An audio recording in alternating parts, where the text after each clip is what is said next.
Okay, you guys, let me show you one more nuance of this before we stop. I don't want to leave this out.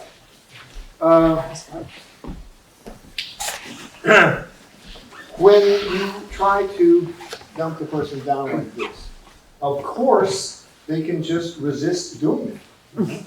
You can just not want to do that. So here, then this is why this is called rub between the arms. This is another name for this move.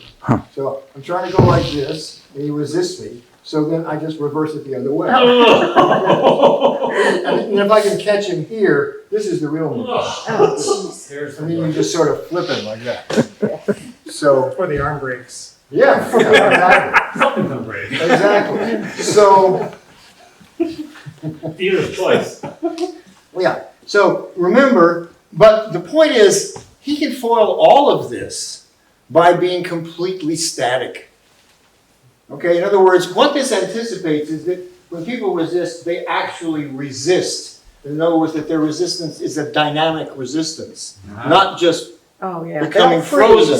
See, and it's really critical. Remember, we're not rehearsing techniques to apply to people. We're training something that's much more subtle than that.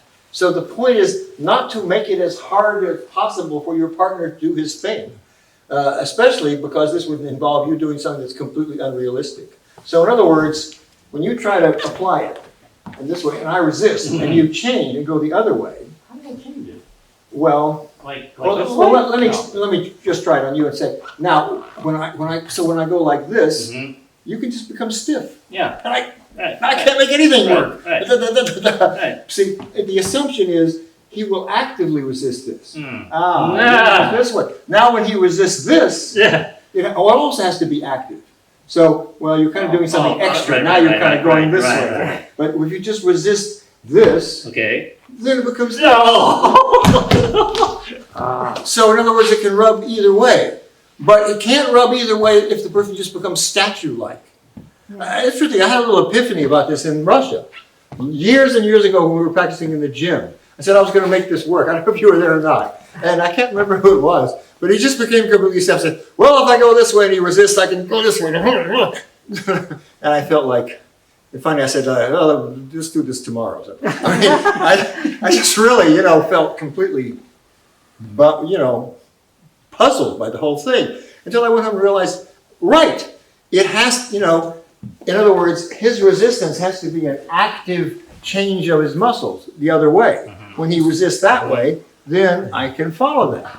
If he just stiffens up completely. So resistance is always active. So remember that when you're playing in any sense in Taijiquan. Like even if we're just, pushing, and he wants to, that's really, yes. I suppose we're just hitting a person. Okay. And he sort of tries to give me a push.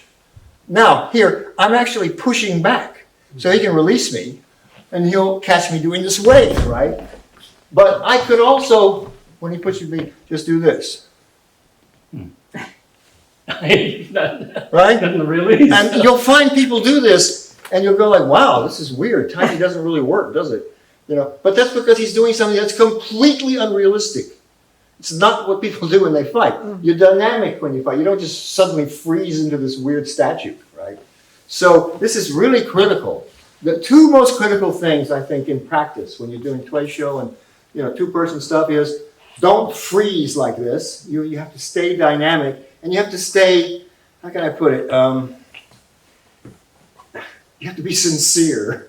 It's like you can't do what Yang Cheng-fu said. Don't put out an empty hand. Just go like, what are you going to do with this? No, it should have a meaning to it. Then you kind of have opportunity for change. Don't just say, I'm going to avoid the need to change because to change you have to have something to change from. I have nothing. So if everybody has nothing, then you're not fighting. So it's not a valid assumption in fighting. So remember, those are the two. Oh, and the other thing is leaning. So the two things that really destroy things are statue-like stiffness and leaning. Those two things just ruin everything in a Taiji school because it gives the impression that real techniques don't work. And that's not what you want. You want to give positive reinforcement to people when they do the stuff that's right. And one of the, ways to guarantee that is to make sure your body stays alive and stays, elastic. As soon as you turn yourself into this dead, weird object, Taiji doesn't work anymore. Zhou said, he said, even the greatest Taiji master cannot discharge a stone statue. I would put it differently. Even the greatest Taiji master can't do anything with a stone statue, especially discharge him, but anything at all. So that's what you want. You want to stay realistically alive, and people who are really fighting are two things. They stay dynamic and they have ideas. They're ideas to hurt you. But, it's not like an elevated idea, but it's a real idea. They don't just stiffen up and say, what are you going to do about this?